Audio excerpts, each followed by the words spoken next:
Hello, and welcome to The Mind of a Therapist, a podcast where we interview psychotherapists and helping professionals what they are passionate about in order to provide you with messages of encouragement and hope. The Mind of a Therapist is sponsored by Psychological Counseling Services, PCS, Healing Hearts and Transforming Lives.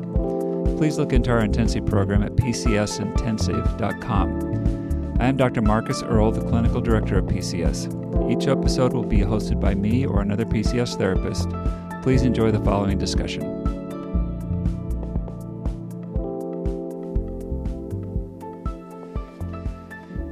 Hello, I'm your host today, Dr. Marcus Earle, and I'm sitting across from Elizabeth Hanson, who goes by Lizzy. Yes.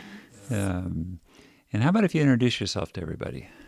Well, I'm Lizzy or Elizabeth. Either one is fine with me. I'm a therapist here at Psychological Counseling Services. I'm an LAC, and I've been here for about a year now.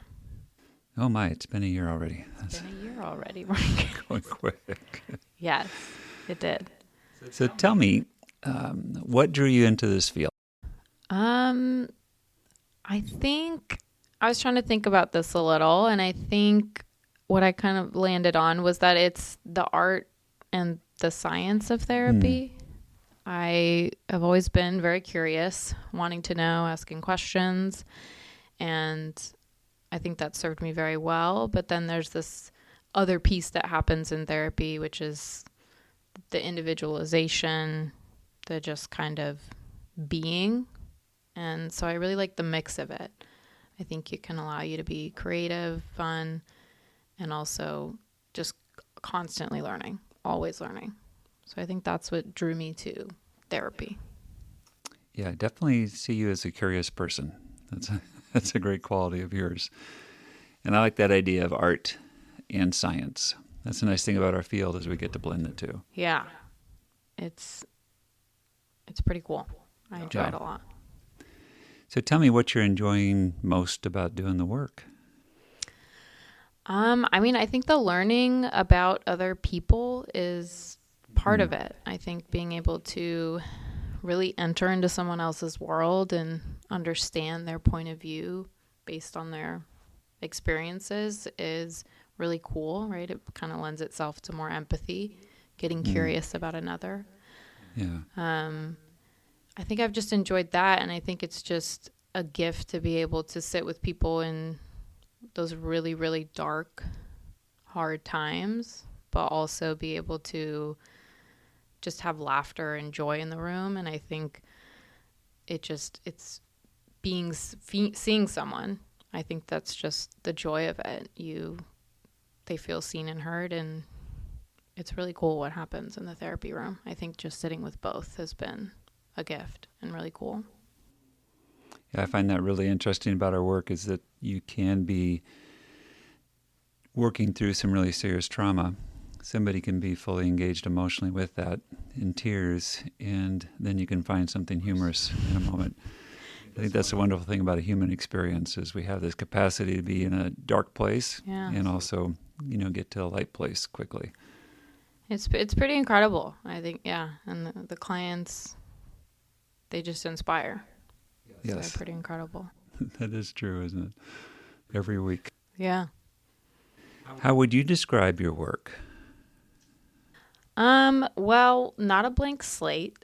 I think I've gotten plenty of feedback that I have lots of facial expressions. And I would say that is part of it. I bring myself into the room. You might do something, and I encourage clients to ask me, if that put you off, or if you have a question about my facial expression, please ask. But I think relational is a really big, important piece for me. And I would say I want to balance, right, like the kind of procedure and evidence-based with individualizing it to you, right? So how does this actually apply to you? How is this actually relevant to you? And how could we look at this in a different way? So I think in the beginning, there's like a really important joining and, feeling like I can understand you. And then like, hey, let's go. I'll challenge you. Are we avoiding anything? And so just balancing, I think, that challenge and that joining and being with. Yeah, I like that. And the facial expressions, I get the exact opposite feedback.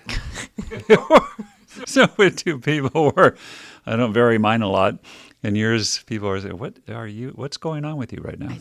I'm like, we're just expressing, guys. Right. That was wild. I don't know. Yeah. That's awesome. They come out. What are you hoping for yourself over time professionally? I think just continuing to learn and grow, and I think just gaining confidence in, how I sit with others and how they sit with me.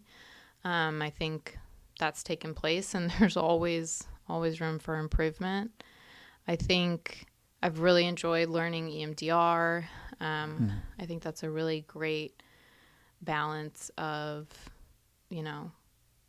the art and the science. You never really know what's going to happen in an EMDR session. That's true. Mm-hmm. So I think continuing to learn and grow in that area, as well as probably utilizing more Spanish in session, helping more of the Hispanic community that exists here in Phoenix, Arizona. But I think just continuing to hone my skills and my knowledge base moving forward is the goal.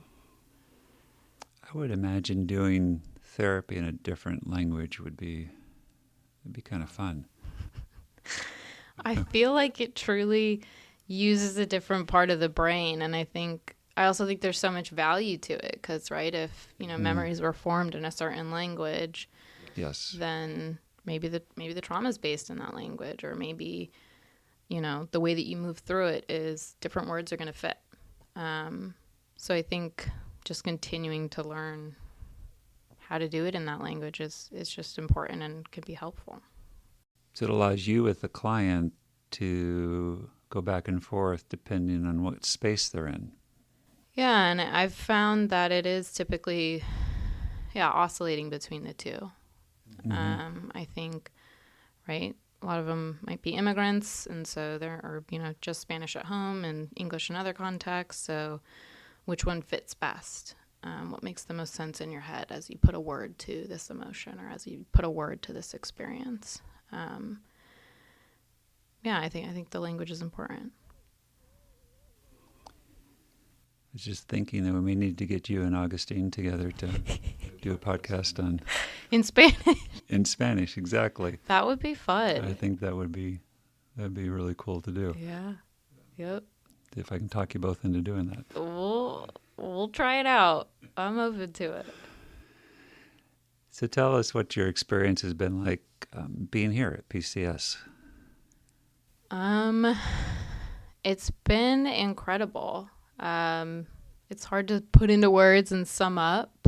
But I think it's just been wonderful. It takes a village to do this kind of work is what I'm finding. Yeah. People ask, how do you do it? And I'm like, how do I do it? And I'm like, well, I have an incredible support system through working here. And I think that's huge. Just after a session, if I'm gutted or it's just heavy, I can go in someone else's room and sit with someone.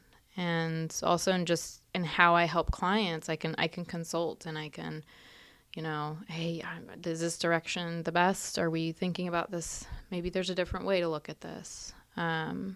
And so I think all of that just lends to better therapy and better outcomes for the clients. It's been empowering and it's been special, and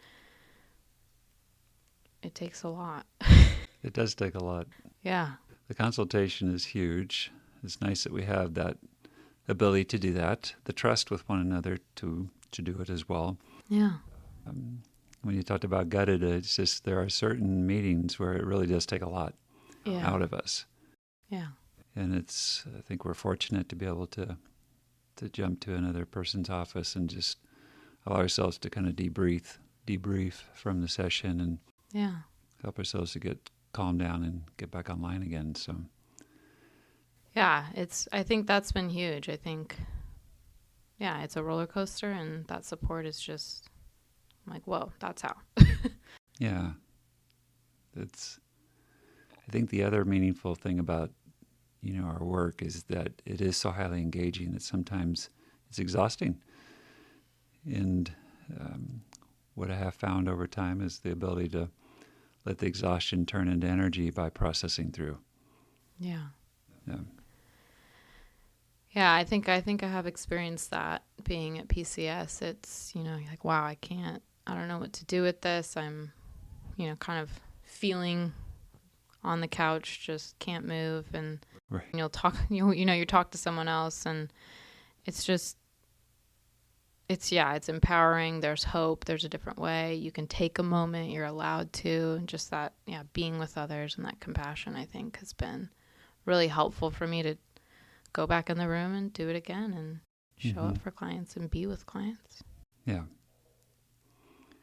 So is there anything I haven't asked that you think I should have covered or you prepped for? And gosh, I really wanted to share that, Marcus. Or what did I want to share?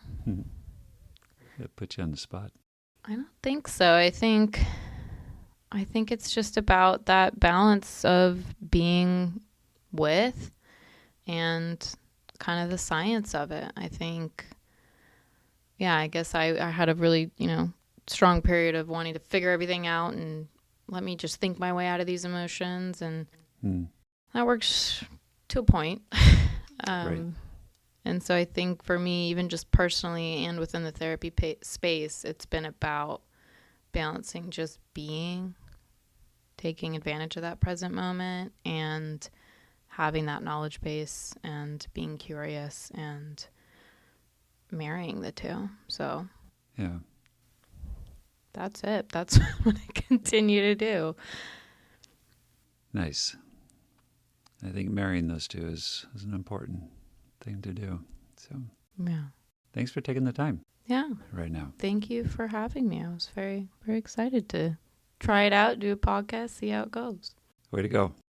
Not everybody's excited about doing this, so fantastic. A little bit of both, right? Excited and dreading, All right. Thank you, Lizzy. Thank you. All right. Bye. Please press the subscribe button, as well as rating and providing a review of our podcast. This helps others to connect with what you have been hearing. If you have any questions, please contact us at themindofatherapist@gmail.com. These questions will be kept anonymous. I want to thank Eric Price for the wonderful music you hear in this podcast. Additionally, this podcast was created to provide accurate and authoritative information on the subject matter. Although we are interviewing licensed therapists, they are not your therapist. This podcast is not intended to serve as direct medical advice and should not be used as a substitute for direct professional help. It is given with the understanding that neither the host, publisher, guest, or PCS are rendering legal, medical, or clinical professional information. If you need a professional, we encourage you to find one. Visit Psychology Today to find a licensed clinician near you.